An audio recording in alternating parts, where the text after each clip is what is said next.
Le puse evolución primera parte porque igual el tema es un poquito extenso, entonces no sé cuánto alcancemos a ver hoy, pero si es que no alcanzamos hoy a ver todo, en la siguiente clase veremos lo siguiente. Como objetivo para hoy, identificar las características del fijismo y el evolucionismo, porque en el temario aparece explícitamente que tengan que contrastar ideas fijistas y evolucionistas, y como segundo objetivo, reconocer las principales teorías evolutivas. Entonces, hay muchas teorías evolutivas, pero en el temario aparece que tienen que conocer tres. ¿Quiénes son los que postularon esas teorías? ¿Qué decían esas teorías? ¿Y cuánta validez tienen actualmente? Sí. Antes de comenzar, coloqué esta frase de un científico que está muy relacionado con la evolución. De hecho, él es parte de la teoría actualmente aceptada, donde él dice que nada tiene sentido en biología excepto a la luz de la evolución. De hecho, se dice que el tema evolutivo es el tema más importante en biología, porque antes de que se averiguara con base científica que la evolución existe y todas sus características, en biología había como un desorden de ideas, porque aún se creía que esto podía aparecer como generación espontánea, o que podría pasar esto, otra cosa, pero cuando apareció el tema de estudio de evolución, como que ordenó toda la biología y le dio lógica. Entonces, por eso este científico dice eso, que la biología tiene sentido solamente cuando se ve en el contexto evolutivo. Entonces, fue un tema que ayudó a que la biología tuviera orden, por así decirlo. Les pregunto a ustedes, si es que recuerdan alguna idea, fijismo y evolucionismo, ¿qué idea tienen? ¿Qué concepto recuerdan? ¿Algo sobre eso? No sé si lo han revisado ya o aún no lo han revisado. Profe, yo si mal no recuerdo, el fijismo plantea que los organismos se mantienen inmutables a lo largo del tiempo, que no hay ningún cambio tanto físico y que son de haber organismos iguales. Y el ¿Ya? evolucionismo nos plantea de que conforme cierta selección natural o ciertas ¿Mm? condiciones del ambiente ¿Mm? van produciendo ciertos cambios al organismo que le ayudan a subsistir Ya. bajo ciertas condiciones. ¿Sí? Perfecto. Eso es, tal cual. Fijismo, no hay cambio. Evolucionismo, hay cambio. Y de las principales teorías evolutivas, ¿cuáles recuerdan? ¿Alguna en especial? Lamarck, pero no sé, Ya, algo, él tenía que ver algo, pero no me sí, acuerdo qué. Pero es este la, nombre es de evolución. sí, Lamarck es una teoría evolutiva, perfecto. Otro científico o científicos, aparte de Lamarck, bueno, el más importante de todos, Darwin y Wallace, los dos, y también esta otra teoría que es la neodarwiniana, pero no aparece en el temario, pero igual tendríamos que dar algunas ideas para revisarlo. Pero en el temario aparece Lamarck y Darwin y Wallace, así que por lo menos eso sí o sí hay que manejar esos conceptos. Coloqué algunas preguntas introductorias ahí para que lo puedan leer, revisar, si es que saben sus conceptos, no conocen los conceptos, qué respuesta ustedes creen que podría ser. Léanla, revísenla, opinen al respecto de ella.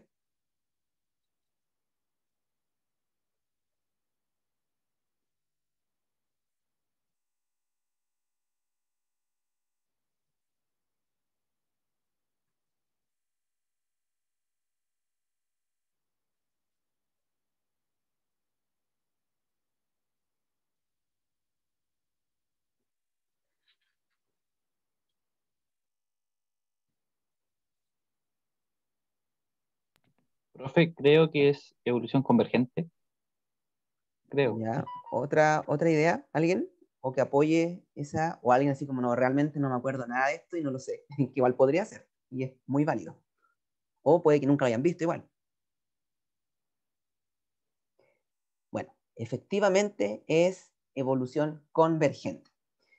Cuando ya estemos terminando el tema evolutivo, vamos a revisar los tipos de evolución, y una evolución convergente es aquella donde organismos que son completamente diferentes genéticamente, por decirlo así, como en el caso que aquí aparece un murciélago y una mariposa, pero debido al ambiente en el cual ellos viven, ellos han tenido que desarrollar, o no desarrollar, más bien tienen ciertas características morfológicas que les permiten estar adaptados a ese ambiente, a pesar que no tengan nada que ver uno con otro. Entonces, en este caso, murciélago, alas para volar, mariposa, alas para volar, no hay ninguna relación entre ellos, porque este es un insecto y este es un mamífero, pero como viven en un ambiente muy similar, es un tipo de evolución convergente. donde el ambiente seleccionó estas adaptaciones que les permiten estar en ese ambiente. Entonces, eso sería la respuesta. Aquí tenemos otra pregunta. Son todas de EMRE.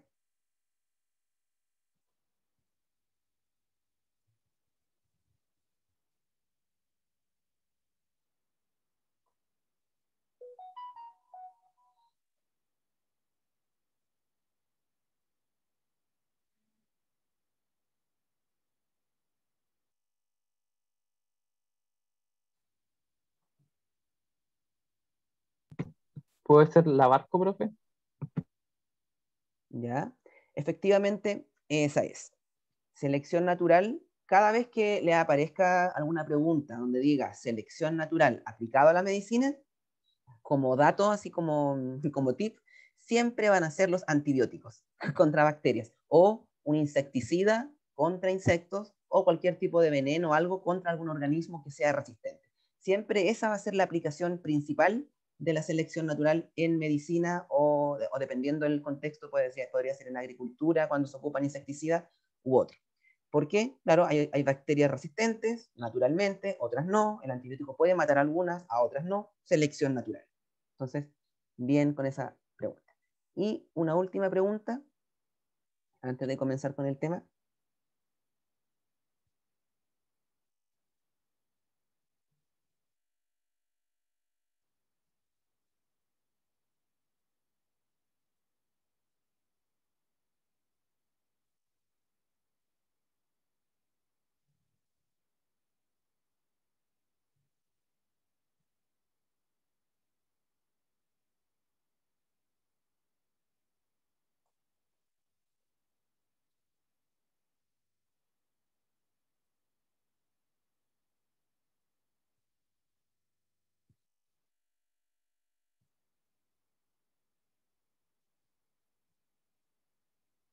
Ahí se le ocurre a alguien cuál podría ser la respuesta. Está un poquito más compleja por los conceptos que aparecen.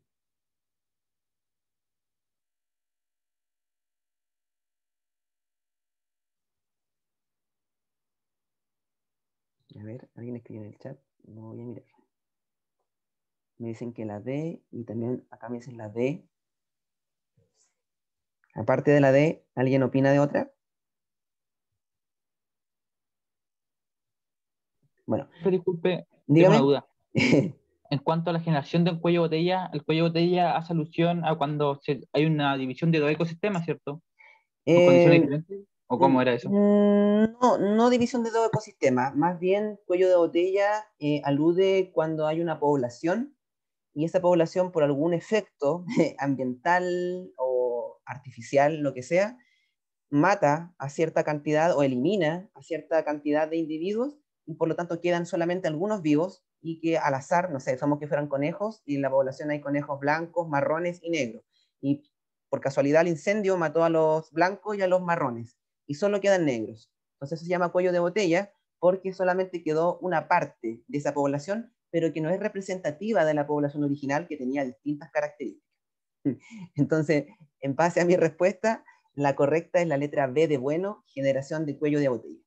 Puede que esto quizás no lo conozcan, porque este tema, todo lo que tenga que ver con deriva génica, cuello de botella, flujo génico, especiación y divergencia genética, eso como se veía un tema en primero medio, este tema no se veía en primero medio, este tema no estaba.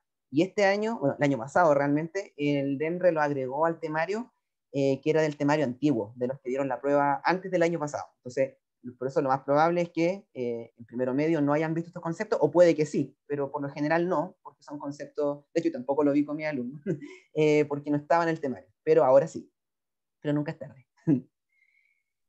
Ya. Lo del cuello de botella también se puede aplicar como para grandes extinciones. Sí, podría ser también, o sea, un bosque grande que se quemó y murieron todos los pájaros, no sé, los pájaros que eran de cola larga y quedaron los de cola corta. O quedaron, no sé, 20 de cola larga y quedaron 5 de cuello corto, de cola corta. Es igual es cuello de botella porque solamente sobrevivieron algunos. Y si, por ejemplo, los más abundantes eran los de cola larga, pero ahora quedaron más de cola corta, igual cuello de botella. Porque me cambia las características de esa población original. Por eso se llama cuello de botella. Porque si ustedes piensan, colocaran pelotitas, o sea, el término viene de que si ustedes colocaran pelotitas de colores, por ejemplo, ya 20 de un color, 20 de otro y 20 de otro en una botella, que tiene la boca pequeña, y lo dan vuelta y empiezan a sacar las pelotitas, van a caer ciertas pelotitas, no van a caer todos, o no van a caer toda la misma cantidad. O sea, van a caer 5 verdes, una roja y 2 azules, por ejemplo. Entonces eso es cuello de botella, que me reduce las características iniciales.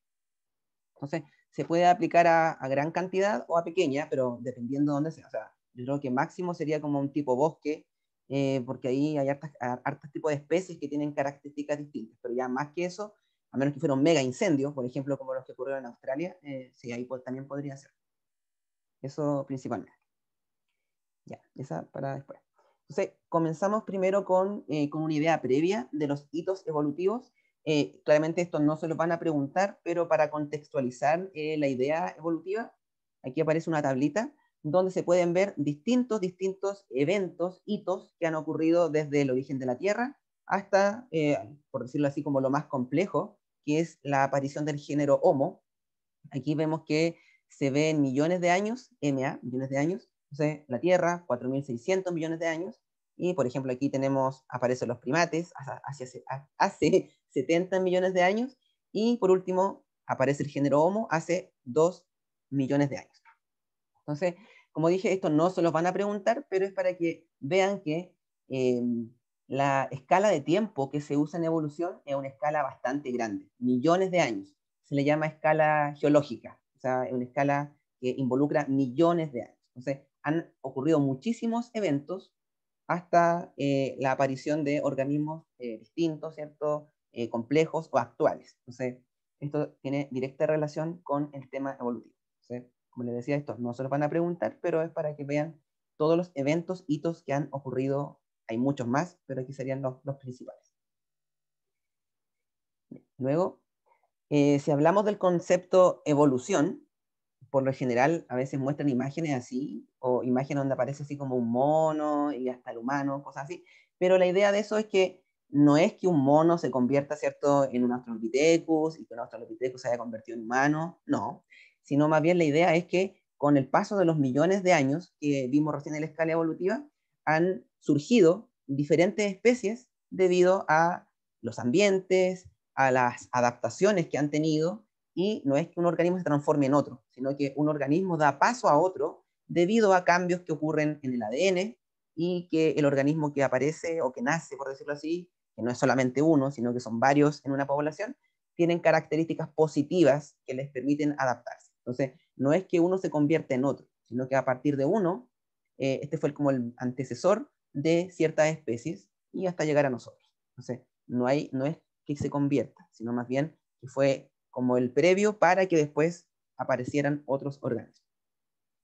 Y tenemos que evolución como concepto es un proceso continuo de cambios de los organismos, porque son cambios que están ocurriendo todo el tiempo, pero como les mostraba recién en los hitos, en escala geológica, o sea, son millones de años. Por lo tanto, no podríamos ver esos cambios, porque tendrán que pasar millones de años y no vamos a estar. Entonces, por eso hay mucha gente que pregunta así, pero yo cómo no veo que esto cambie o que pase esto, porque son millones de años. Entonces, eso es el punto. Tenemos que, a partir de un antepasado común, han surgido, ¿cierto? Por ejemplo, un organismo que haya sido unicelular, han ocurrido millones de años, hasta que aparezcan organismos actuales. Algunos desaparecen, se extinguen, y otros tienen mayor adaptación y se mantienen. Así funciona la evolución. Y aquí, un factor importante es que el ambiente genera ciertas condiciones, o como dice aquí, factores, que pueden ser favorables o desfavorables. Si es favorable, la especie se queda, puede dejar descendencia, y si es desfavorable, esa especie se puede extinguir.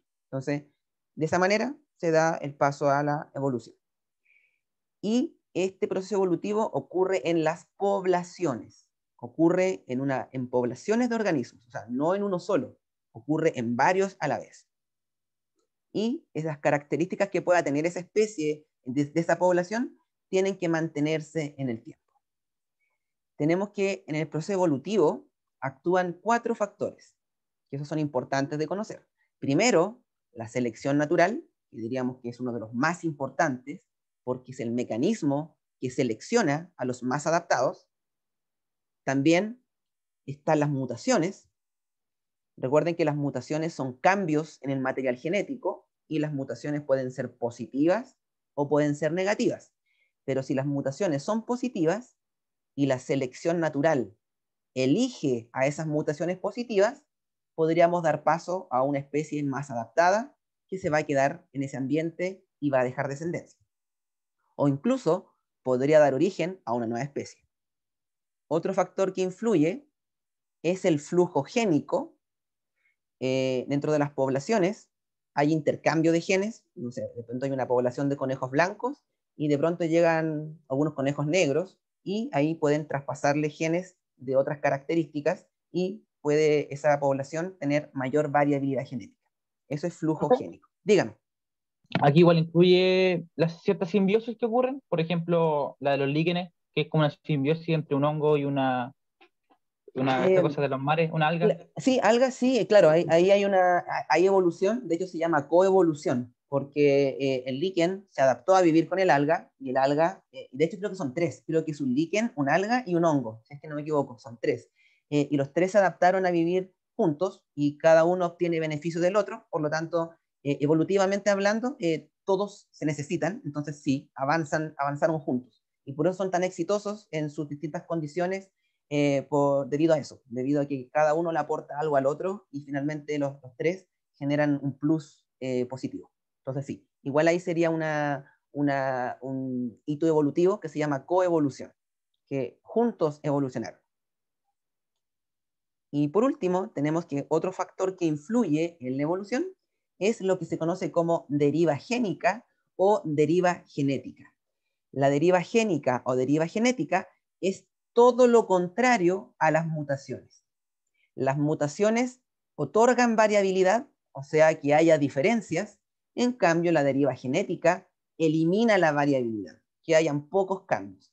La deriva genética, por ejemplo, por decirlo así, es como el cuello de botella que discutíamos recién, que hace que una población tenga menos características, o que en una población pase algo que se vaya una parte de la población y quedan organismos de ciertas características solamente, o sea, menos variabilidad. ¿Por qué menciono esto? Porque en algunas preguntas de hembras reales en pruebas ha aparecido este tema de decir como, así como hablando, por qué son como contrarios estos conceptos. Entonces, mutaciones aportan variabilidad, la deriva génica elimina variabilidad. Son compuestas completamente opuestos estos conceptos. De todas maneras, en la parte de evolución 2, en la que faltaría después, ahí vamos a hablar de todos estos conceptos más detallados. Así que tampoco se vayan a preocupar de eso. Lo vamos a ver. Ya. Entonces, eso sería con respecto a la introducción de evolución. Entonces, estos 4 componentes son súper importantes para que el proceso evolutivo se lleve a cabo. Ahora vamos a hablar un poquito del evolucionismo, pero antes de hablar de él propiamente tal, hay que hablar de qué teorías o qué ideas, mejor dicho, existían previas a esta idea importante del evolucionismo. Tenemos que primero apareció el fijismo. Ya como dijo Jacob al principio, fijismo era una corriente de pensamiento, no era nada científico, de hecho más bien era una corriente de pensamiento religiosa principalmente, donde se creía que todos los organismos vivos que existen en la Tierra habían sido creados por un ser superior, dependiendo del tipo de religión, era un dios, otro dios o muchos dioses, eso da lo mismo, pero un ser superior o seres superiores crearon todos los organismos tal cual y los va creando cada cierto tiempo, siguen apareciendo, pero son siempre los mismos. O sea, creó el caballo y el caballo siempre ha sido caballo. Creó la cebra siempre ha sido cebra y nada más que eso. Eso es el fijismo.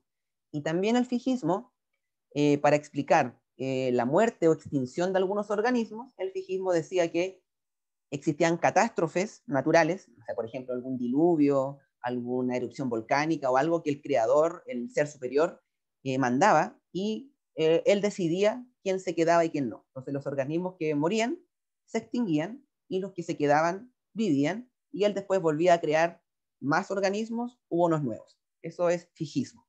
Entonces, dos científicos, o sea, no, en realidad sí, eran científicos, pero con ideas muy fijistas, Carl Linneo o Linné y George Cuvier. Son ellos muy importantes, de hecho ellos tienen varias teorías o estudios científicos, pero ellos, la parte evolutiva, estaban enfocados en el fijismo. O sea, ellos son los mayores exponentes o mayores representantes de estas ideas. Y si pudiéramos graficar el fijismo, porque he visto algunas preguntas que han aparecido así, veríamos un gráfico de esta manera. Si aquí tenemos en este eje el tiempo, y el tiempo sería el pasado hasta hoy, y en este eje tenemos distintas especies, según el fijismo, veríamos que la especie A apareció A y siguió siempre siendo A. La B se creó B y siempre fue B. La C se creó C y siempre siguió siendo C. Y si vemos el gráfico nuevamente, nos damos cuenta que hasta hoy solamente estaría la C, pero ella fue creada C y se mantuvo C. Y las otras, tanto A como B, fueron eliminadas por decisión del ser superior, por eso ya no estarían. Entonces, este es un gráfico que puede representar el fijismo. Claramente, hoy sabemos que el fijismo no es algo científico, no tiene base científica, por lo tanto no sirve para explicar el origen de las especies ni nada de eso, y además el fijismo tuvo como un momento de poca credibilidad, porque como empezaron a aparecer fósiles y esqueletos que se parecían mucho entre otros, ellos no lograron explicar por qué un organismo extinto se parecía a alguno actual. Entonces, ahí la gente empezó como a cambiar de pensamiento, y aparte que hubo una revolución de pensamiento, florecimiento de la ciencia y todo eso, se empezaron a crear teorías mucho más científicas. Entonces, ahí diríamos que el fijismo se fue acabando. Posteriormente, cuando el fijismo tuvo este problema de adeptos, por decirlo así, surge el transformismo, que podríamos definirlo como las primeras teorías evolutivas, como preevolutivas, mejor dicho, como la base de la evolución. ¿Por qué? Porque estas teorías, si bien hablan de cambios, siguen manteniendo ideas un poco fijistas. Ellos decían que los organismos los creaba un ser superior, pero que el ser superior permitía que estos organismos cambiaran, porque estos organismos querían ser perfectos. Entonces, podrían explicar que el mamut, por ejemplo, desapareció porque el mamut fue transformándose en elefante para ser perfecto. Entonces, los organismos que hoy en día existen son los que lograron la perfección, pero previamente habían sido creados por un ser superior. Entonces, aún no se desligaba de la idea un poco fijista, y por eso es preevolutiva, porque sí habla que hay transformación, pero sigue ligado un poco a este tema de un ser superior. Si pudiéramos graficarlo, veríamos aquí en este eje estaría el organismo inicial, el tiempo acá, aquí tendríamos hoy, vemos que el A se transformó en B para ser más perfecto, pero como el B aún no es tan perfecto, se convierte en C.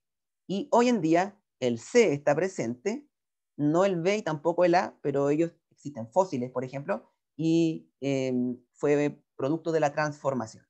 Pero se llama transformismo. Y el exponente de aquí fue Lamarck. Vamos a hablar de él después porque igual es una de las teorías que tienen que manejar. Entonces, eso sería en cuanto al transformismo. El transformismo también sufrió dudas, porque igual no lograba explicar todo, no lograba explicar, por ejemplo, la relación evolutiva entre distintos organismos. Por ejemplo, claro, este decía que el A se convierte en B y el B se convierte en C.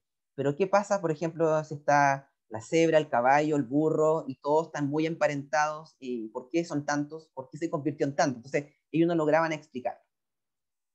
Por eso surge, por último, una última corriente de pensamiento, y que ahora es 100% científica, que es el evolucionismo, y que es la idea que se mantiene actualmente, de la cual surgieron distintas teorías, y hasta el momento tenemos varias que son válidas. Si pudiéramos graficar lo mismo que hemos estado hablando, pero en base al evolucionismo, veríamos que aquí está el organismo inicial, acá lo mismo el tiempo, aquí tenemos hoy, veríamos que el organismo A estaba A, y por adaptaciones, ¿cierto? Cambios, mutaciones, evolución, muchos millones de años, vemos que el A dio origen al B y también dio origen al C.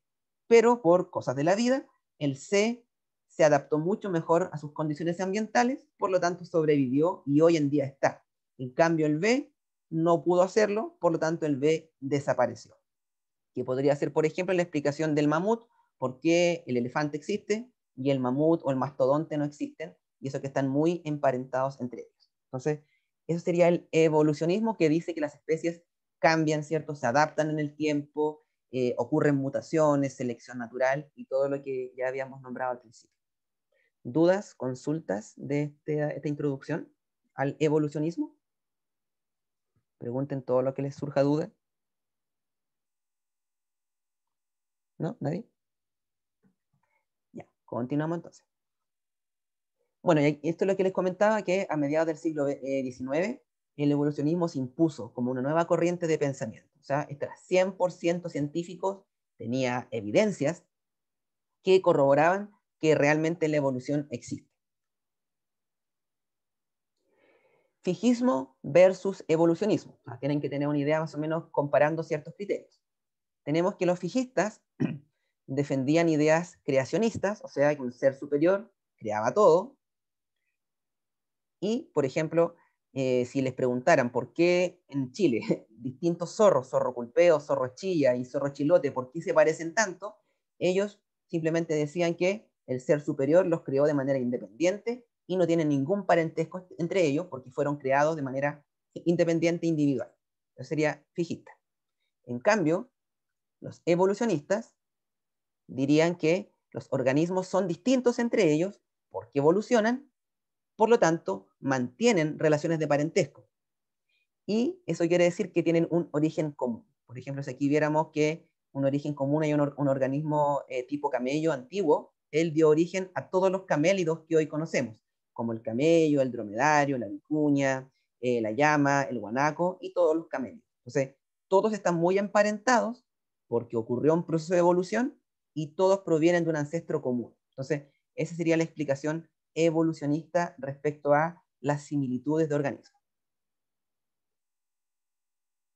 Otra idea, los fijistas decían que los organismos, como yo les comentaba recién, desaparecían porque el ser superior los destruía con alguna catástrofe. De hecho, Cuvier, ese científico que les dije que exponía el fijismo, él mencionaba que en algún momento antiguo el ser superior envió un diluvio universal y solamente un arca fue capaz de poder salvar a parte de esos organismos y sobrevivieron y se mantuvieron hasta hoy. Entonces, los que no sobrevivieron se extinguieron y por eso hoy en día estarían esos huesos, por ejemplo, de los que desaparecieron.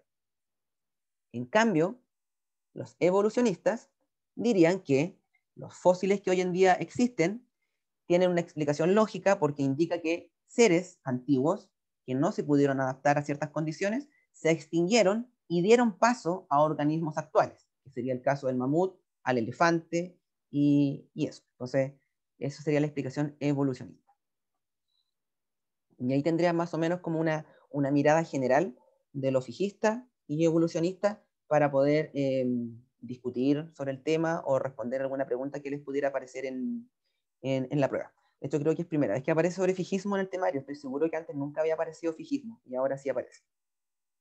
Casi seguro. Luego, sobre teorías evolutivas, que esto ya sería como el tema central que les van a preguntar en la prueba. Tenemos que, ya como les comentaba, la primera teoría preevolutiva, pero que sigue siendo evolutiva igual porque habla de cambios, es la que postuló Lamarck, y este señor era muy importante porque era famoso, no me acuerdo qué tenía, pero como un caballero o algo, pero era muy importante a nivel social. Tenemos que su teoría la podríamos resumir en 4 puntos importantes. Como yo les decía, según el transformismo, esto es transformismo, decía que los organismos quieren ser perfectos. Eso era lo que él mencionaba. Por eso los organismos podrían cambiar para llegar a la perfección.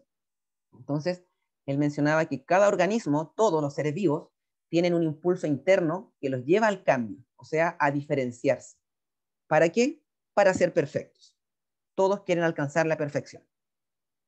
Luego, él mencionaba que los organismos tienen la capacidad de adaptarse a los cambios ambientales, lo cual es cierto. Entonces, por eso decimos que no está tan lejos su teoría, pero sí cometió varios errores, pero por lo menos dio paso a teorías científicas.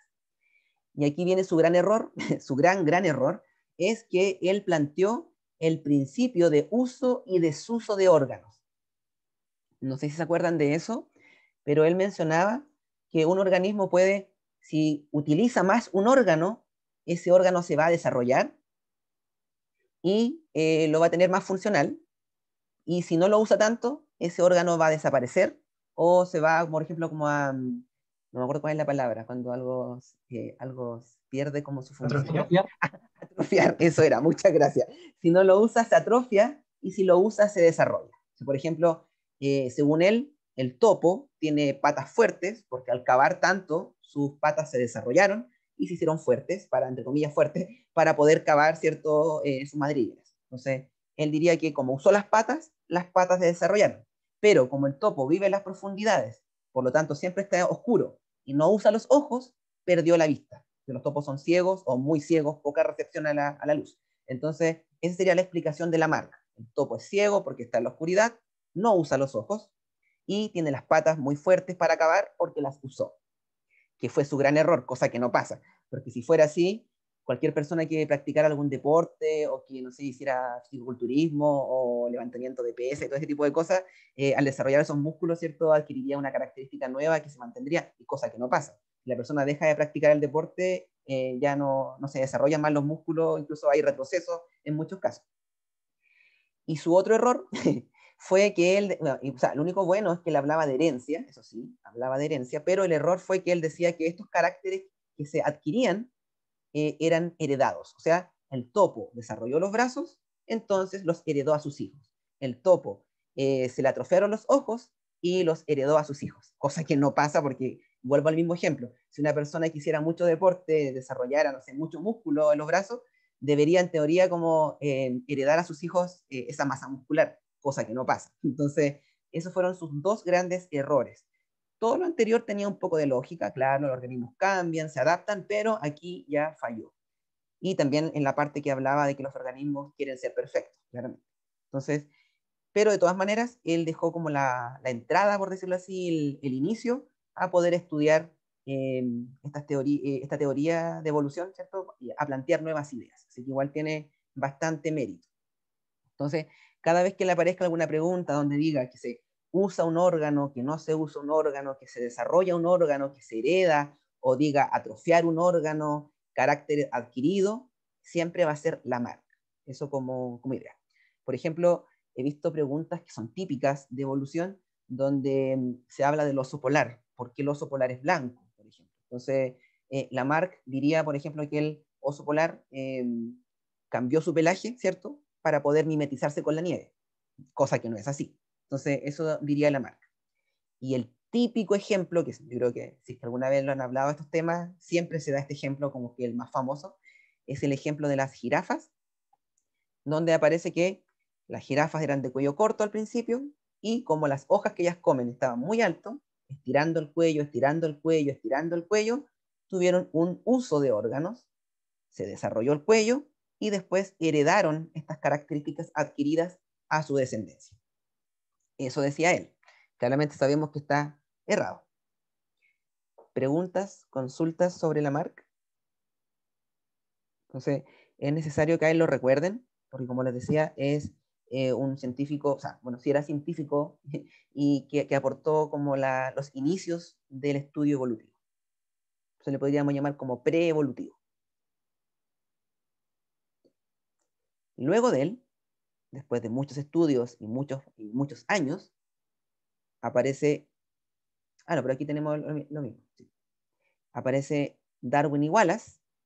Antes se hablaba solamente de Darwin, ahora se habla de Darwin y Wallace. No sé si le han contado la historia tragicómica de Darwin y Wallace, que tanto Darwin como Wallace llegaron a las mismas conclusiones, pero en países muy distintos. Creo que uno era Alemania y el otro de Gran Bretaña. En esos tiempos, 1800, era difícil poder mandar un mensaje, y la cosa es que ambos viajaron por el mundo, descubrieron muchas cosas, pasaron por muchas aventuras, etc. Y ambos llegaron a las mismas conclusiones evolutivas. En una fiesta se conocieron los dos, Wallace le comentó que tenía algunos escritos, Darwin le dijo, mándamelos, y claro, Wallace le envió sus escritos. En esos tiempos demoraban meses en llegar las cosas de un país a otro, Y cuando Darwin recibió los escritos de Wallace, dijo así como, eureka, aquí está lo que me faltaba para mi estudio. Y Darwin publicó la teoría, su libro lo publicó, y se llevó todo el éxito, se llevó toda la fama. Y Wallace, en vez de enojarse o sentirse mal o denunciarlo por plagio o lo que fuera, Wallace se sintió muy contento de haber apoyado a Darwin porque era como un Darwin lover, por decirlo así, adoraba a Darwin, era como su ídolo, entonces él se sintió muy bien con haber ayudado a Darwin. Entonces él tuvo muy poca fama, muy poco reconocimiento, muy poca venta de libros incluso, Darwin todo el plus, pero Wallace murió feliz defendiendo a Darwin hasta la muerte. Entonces igual tragicómico porque él podría haber tenido mucha más relevancia, pero no le importó, no le importaba la fama, sino le importaba haber apoyado a su ídolo que era Darwin. Entonces, por eso hoy, por respeto y también porque él lo descubrió igual, se habla de la teoría Darwin y Wallace. Antes solo se hablaba de Darwin, ahora sabemos que es Darwin y Wallace. Entonces, ambos llegaron a las mismas conclusiones en lugares completamente distintos, pero así se puede comprobar que dos científicos trabajando en lugares muy lejos pueden llegar a las mismas ideas. Ellos mencionaban que las poblaciones de organismos, ojo, acá habla de poblaciones, en Lamarck se hablaba de cada organismo, la jirafa estira el cuello, el topo usa sus garras, por ejemplo, sus brazos. Acá se habla de poblaciones. Ellos decían que había variabilidad, o sea, organismos distintos dentro de una población, conejos blancos, conejos negros, conejos marrones, conejos más gruesos, de piel más delgada, etc. Variabilidad. Pero ellos no sabían nada más, ellos no sabían nada de genética. Entonces, de hecho, ahí está su problema, como su talón de Aquiles, porque en esos años aún no se hablaba de genética. Entonces, pero ellos sí sabían que había variabilidad. Ellos decían también que los organismos que tienen características favorables, sí o sí, van a poder sobrevivir y reproducirse. Claro, porque, no sé, si un conejo tiene la piel gruesa y vive en un lugar frío, va a poder sobrevivir mucho mejor que uno que tiene la piel delgada y que va a morir de frío, por ejemplo, o de enfermedades. Y al sobrevivir el conejo de piel gruesa, se reproduce, deja descendencia, su descendencia es fértil, y además su descendencia tiene esa característica favorable que va a perpetuarse en el tiempo. Entonces, eso decían ellos. Y aquí viene la idea fundamental. Ellos mencionan que el mecanismo que opera aquí en la evolución es la selección natural. Eso es como la principal idea, como el tema top de su teoría, es la selección natural. ¿Alguien se acuerda por qué surgió esta idea de selección natural? Darwin, ¿qué observó? No son los pinzones que aparecen aquí. ¿Qué observó Darwin para darse cuenta de esa selección natural? ¿Alguien lo recuerda? Profe, no es la rana que está en el sur de Chile, ¿cierto? La rana de Darwin, creo que esa es. No, no es eso. Pero sí él la descubrió, en pro se llama rana de Darwin. De hecho, todos los animales que en Chile se llaman algo de Darwin son porque Darwin los descubrió. Así como el zorro de Darwin, que creo que el zorro pulpeo o el zorro chilote, se llama zorro de Darwin, es porque Darwin también lo descubrió. De hecho, el otro día en el colegio una alumna de primero medio me contaba un dato freak, y no lo conocía y ahí quedé como muy traumado. Me decía que Darwin, y claramente yo sabía que él se llevó muchos animales de todos los países y aves de todos, se los llevó a su país para estudiarlos, en jaula y todos, vivos, y ella me contaba que había visto un reportaje o había leído un libro donde decía que Darwin se comía los animales en su país porque quería probar los sabores distintos. Yo no conocía eso y quedé traumado, así como dije, no, qué terrible. Bueno, ese dato freak no lo conocía y ahora lo conozco. Que él se comía, así como que probaba asados con las carnes de distintos animales como para ver cuál era más rico y todo eso. Un cosa terrible. Eso como dato extra. Ya, entonces en lo que él se fijó, como Darwin era una persona de alto poder adquisitivo y socialmente muy elevado, él tenía muchos trabajadores, mucha gente a su control, y cuando fue una vez como a ver el campo donde trabajaba la gente, se dio cuenta que los agricultores elegían, por ejemplo, las verduras más grandes, o no sé, ciertas características, así como el que daba más fruto, o elegían las vacas que daban mejor leche, y se dio cuenta que seleccionaban ciertas características. Y después, cuando estos seleccionaban la semilla o apareaban vacas con toros con mejores características, los hijos eventualmente nacían con características que eran los que ellos elegían. Entonces él se dio cuenta que dijo, esto era como una selección artificial, así como el humano está escogiendo esto.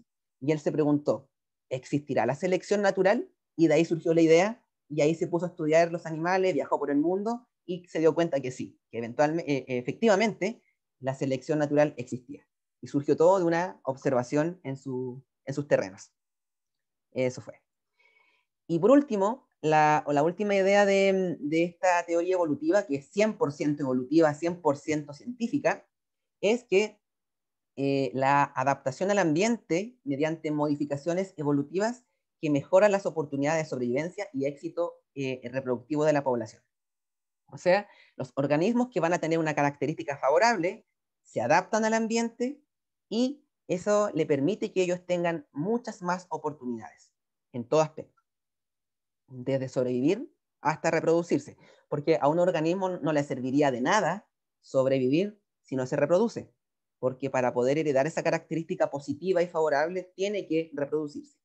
Y además, su descendencia tiene que ser fértil, porque si nacen hijos que son infértiles, tampoco sirvió de nada tener una buena característica. Entonces, tiene que heredar esa característica.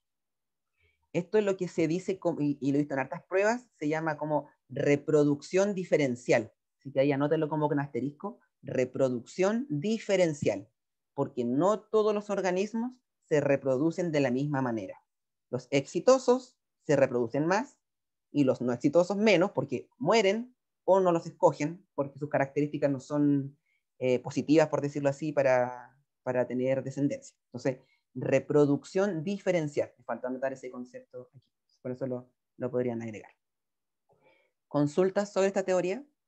En realidad aquí lo más relevante es la selección natural, sí o sí, porque es el mecanismo. Profe, Dígame. una consulta. ¿Qué le falta a este pensamiento para que sea ley, no una teoría?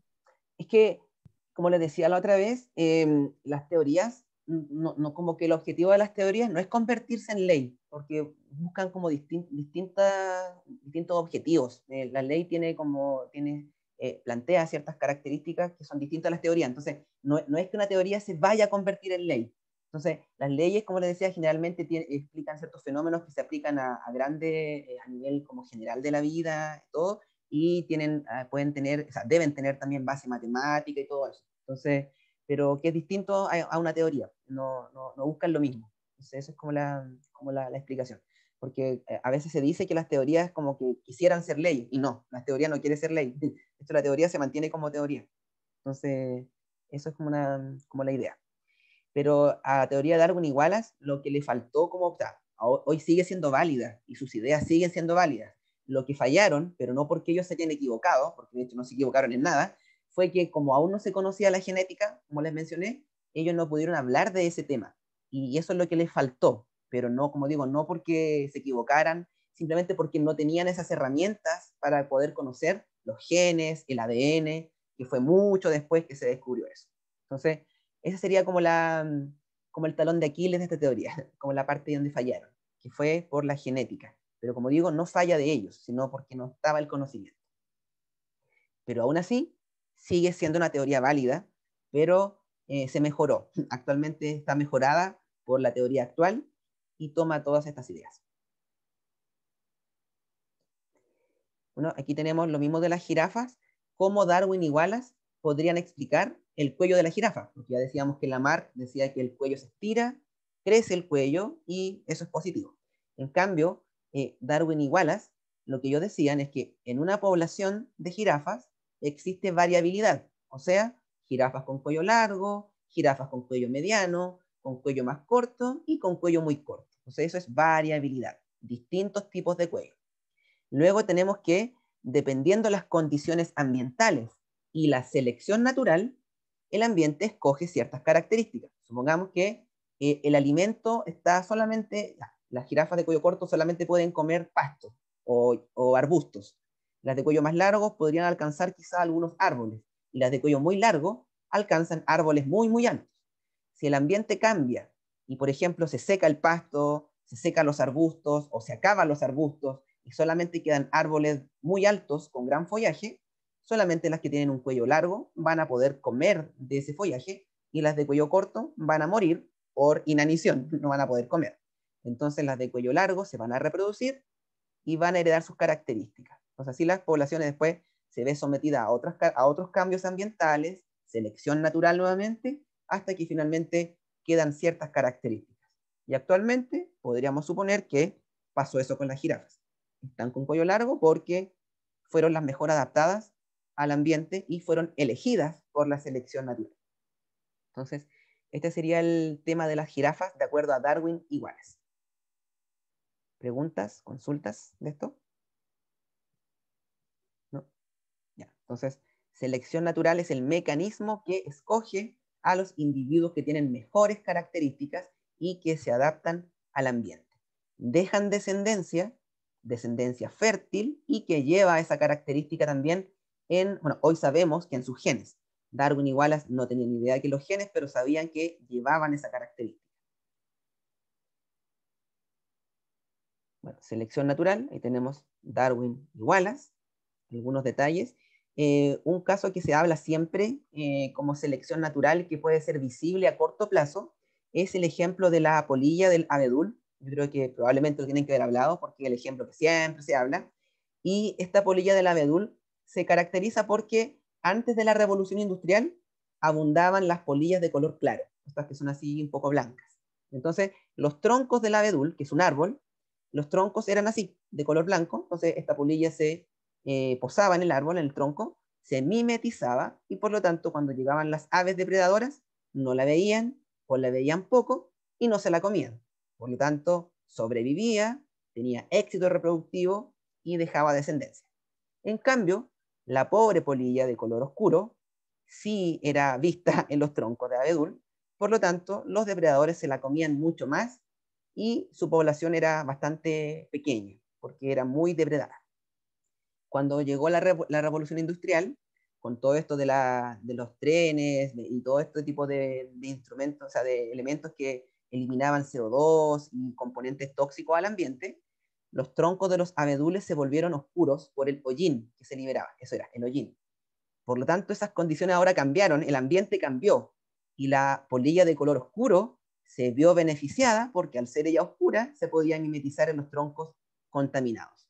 En desmedro de la polilla de color blanco, que ahora ella sí la veían y los depredadores se la podían comer en mayor cantidad. Entonces, aquí hay un ejemplo de selección natural como a causa del humano, por efectos del humano. Bueno, por lo que he leído en la historia ahora, creo que no sé si era Alemania, creo que era Alemania este país, o algo así, o Suiza, creo que tienen leyes ahora como de ojalá carbono cero o algo así, y han bajado sus dosis, por decirlo así, de contaminación, y creo que los troncos están volviendo a ser claros, como antes. Y ahora creo que están por extinguirse las polillas negras, porque no tienen cómo mimetizarse y son muy depredadas. Así que están ahí con un problema de la pobre polilla. Entonces eso sería un ejemplo de selección natural como pronta, que podríamos evidenciar.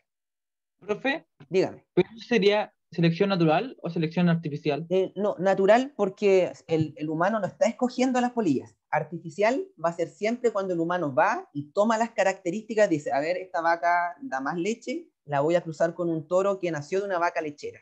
Y después la vaca lechera la cruzó con otro toro y así va eligiendo la característica, como la raza de los perros, por ejemplo. El humano escogió perros grandes, perros chicos con perros chicos, perros peludos con peludos, pelados con pelados, y ahora tenemos muchas razas. Todos son la misma especie, todos son los mismos tipos, pero la raza distinta. Selección artificial, cuando el humano interviene de manera directa.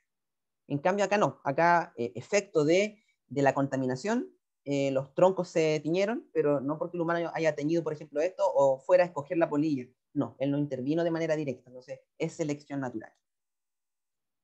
Lo mismo pasa con las verduras, así como las verduras que son más grandes, que son con una mejor apariencia, o cuando, no sé si sabían que el repollo, el brócoli, la coliflor, las bruselas, el kale, y no me acuerdo cuál más, todos son lo mismo. Originalmente provienen de la misma planta, que era la mostaza silvestre, pero tenemos distintos tipos de coliflor, brócoli, etcétera, y todos provienen de lo mismo. Entonces eso fue selección artificial porque el humano escogió ciertas características. También como el maíz y los mayas. Sí, también, O sea, y también, exacto. De hecho hay un video súper interesante en YouTube donde se habla del origen del maíz, y de hecho el maíz no sé cuánta selección ha tenido, que el maíz original era como como ver como una espiga de trigo, incluso más chiquitita, y así horrible, y muy chiquitito y todo, y ahora el maíz como lo vemos es completamente distinto. Así que si tienen tiempo algún día y quieren ver algo científico, busquen en YouTube el reportaje del origen del maíz. Es muy bueno. Ya. Luego tenemos algunas ideas de la selección natural, o sea, de la teoría, mejor dicho, de Darwin y Wallace por selección natural, que ellos obviamente se basan en el evolucionismo, obvio, porque es una teoría evolutiva. Por lo tanto, la teoría dice que los organismos van cambiando. Obvio, no son fijistas, así que los organismos cambian en el tiempo debido a sus adaptaciones y la selección natural. Esa es una idea central. También tenemos que existe el gradualismo.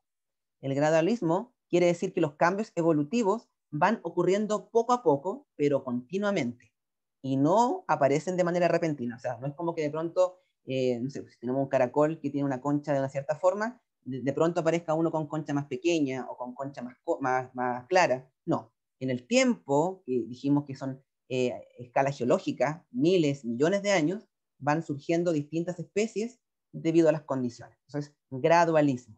Los cambios van ocurriendo poco a poco, pero continuamente. Otra idea es el origen común, que plantea que todos los organismos provienen de un ancestro común.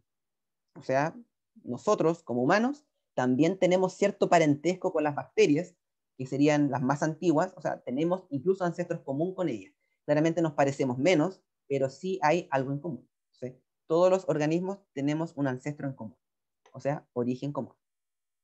Y por último, claramente la selección natural tiene que operar, que es el mecanismo, pero para que ella pueda actuar se tienen que cumplir 5 características. Primero, que haya variabilidad. Segundo, que exista una presión de selección. Tercero, una reproducción diferencial. O sea, tercero, 1, 2, 3, sí. Cuarto, herencia. Y quinto, adaptación. Esas son las condiciones que tienen que darse para que la selección natural pueda ocurrir de manera efectiva. Entonces, ahí está.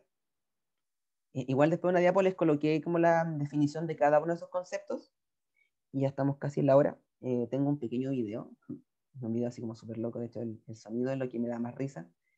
Voy a dejar de compartir para poder colocar el audio, que lo olvidé. Y ahora coloco el audio. Compartir sonido. Lo más chistoso de este video es el audio. Ojalá que funcione. A ver, si es que no me traiciona. Ah, sí, ahí está. Ya, véanlo y opinen al respecto. Traten de identificar estas 5 condiciones que les dije. La variabilidad, la presión de selección.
Entonces, ese fue el video. ¿Se escuchaba el audio, no?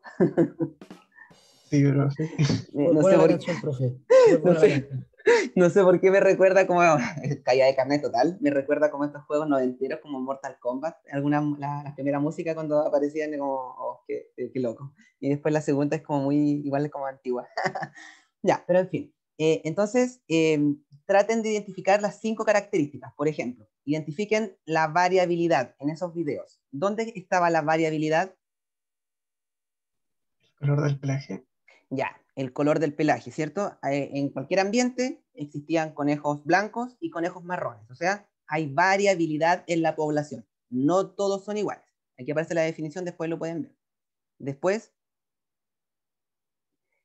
¿dónde estará la presión de selección?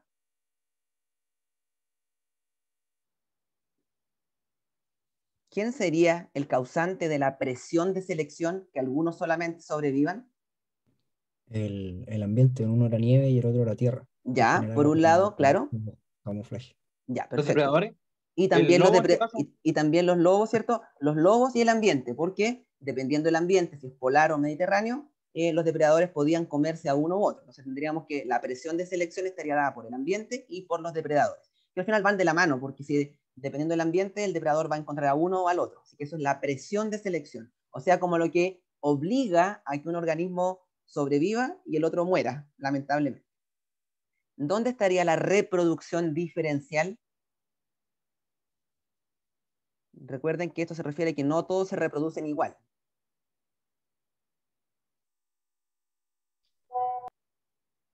Que los que son comidos no se pueden reproducir.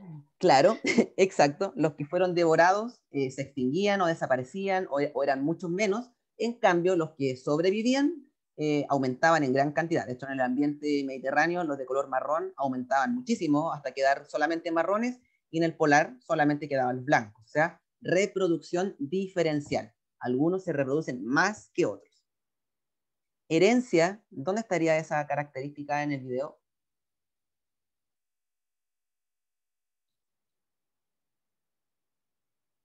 Herencia.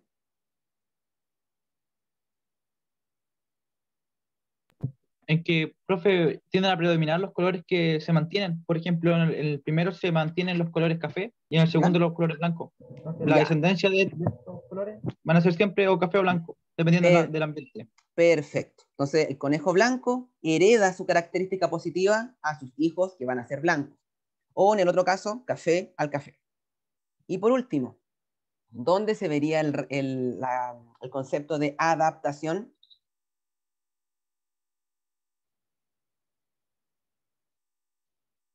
Sería la última característica de selección natural y terminaríamos con esto. ¿Dónde veríamos la adaptación? El color del pelaje de los conejos, al ser parecido al ambiente, ¿Ya? les permite no ser cazados Ya. por los lobos. Exacto. Entonces, en este caso, el conejo que era blanco en un ambiente polar se adaptaba a su ambiente gracias a esa característica que él tenía, ¿cierto? Genética y de aspecto fenotípico, se adaptaba, o sea, sobrevivía. O en el ambiente desértico, mediterráneo, el de color marrón, él se adaptaba al ambiente porque tenía su característica positiva que era el color. Entonces, ahí se cumplen estas 5 características que van de la mano con la selección natural. O sea, para que ocurra selección natural tienen que estar estos 5 conceptos. Tienen que darse, que haya diferencias, que haya algún factor que obliga a que algunos sobrevivan, otros no, se reproducen de manera distinta, los que se reproducen y sobreviven heredan las características y estas características heredadas permiten la adaptación a ese ambiente y a esas condiciones. Eso sería por hoy. Quedaría pendiente el resto, pero no es tanto. ¿Preguntas, consultas del tema? ¿No? ¿O preguntaron todo ya?